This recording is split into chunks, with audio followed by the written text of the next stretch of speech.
S'il y a dans l'histoire des dates qui entrent dans la postérité, le 1er novembre 1954 en fait partie, un tournant dans l'histoire algérienne encore gravé dans la mémoire collective.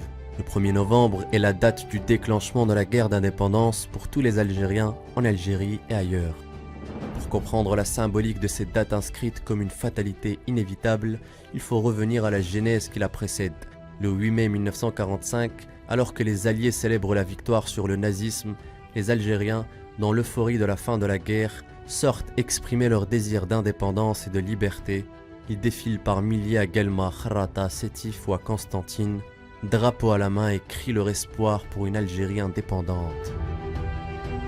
La réponse française est sans équivoque. Après une guerre destructrice, la France coloniale déverse le peu de force qui lui reste dans une répression sanglante qui fera 45 000 morts. Ce jour-là, la fracture devient définitivement irréparable. Les Algériens comprennent qu'ils devront arracher leur liberté au prix du sang. Aucun dialogue n'est possible avec la France coloniale, qui ne les considère pas comme des hommes et des femmes à part entière. Le code de l'indigénat fait loi.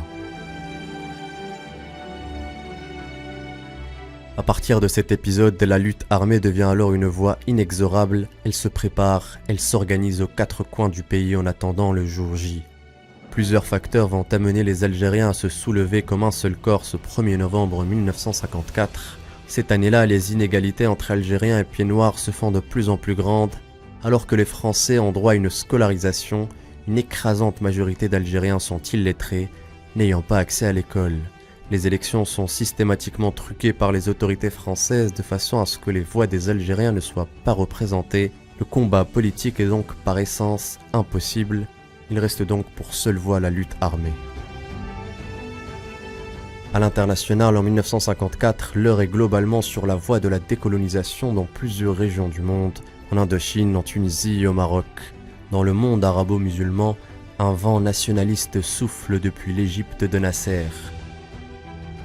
En Algérie, le peuple est déterminé à prendre son destin en main. Durant l'été 1954, la résistance s'articule autour de leaders historiques qui, après plusieurs tractations, fondent le 23 octobre 1954 le Front de Libération Nationale, une semaine avant le déclenchement de la guerre.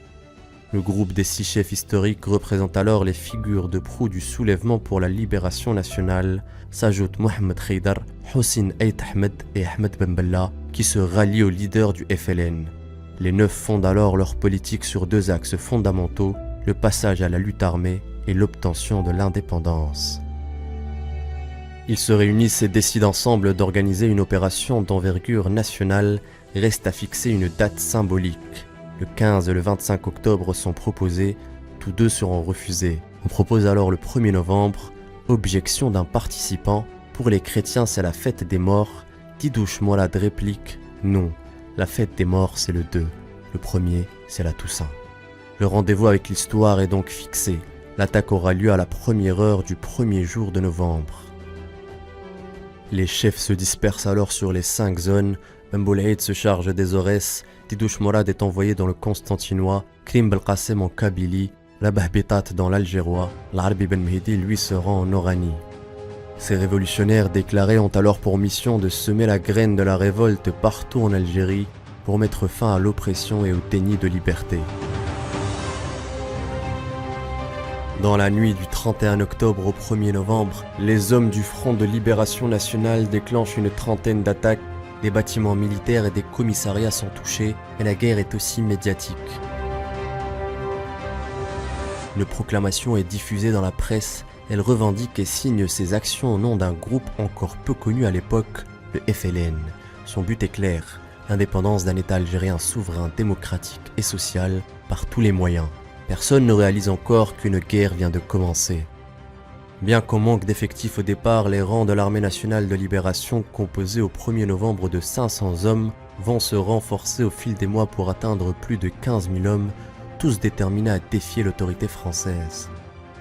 En réponse au soulèvement, la France réagit en chargeant le ministre de l'Intérieur François Mitterrand de rétablir l'ordre. Il déclarera « La présence française sera maintenue dans ce pays ». L'histoire lui donnera tort. 100 000 soldats français sont affectés en Algérie. Ils seront au total 400 000 avec pour objectif de casser la révolution. En plus de la lutte armée, les révolutionnaires algériens rédigent la déclaration du 1er novembre, une base écrite qui pose les fondements et les objectifs de la révolution.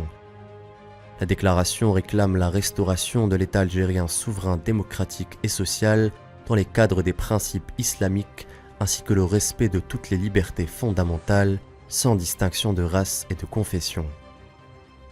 Le 1er novembre représente le début d'un long périple jalonné de sacrifices. Loin de s'essouffler durant l'année 1954, l'élan révolutionnaire se poursuit et connaît un regain d'intensité le 20 août 1955.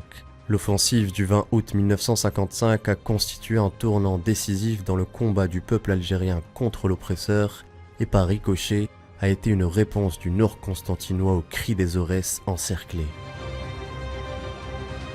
Les événements du 20 août 1955 ont également permis d'inscrire la question algérienne à l'ordre du jour de l'Assemblée générale de l'ONU le 30 septembre 1955, et ce, à la demande de 15 pays sur les 29 qui avaient participé à la conférence de Bandung des non-alignés. La révolution algérienne résonnait désormais partout dans le monde. 8 ans après le déclenchement de la guerre, l'histoire donne raison aux moudjahidines algériens. Ils offrent pour toujours à l'Algérie la liberté en héritage.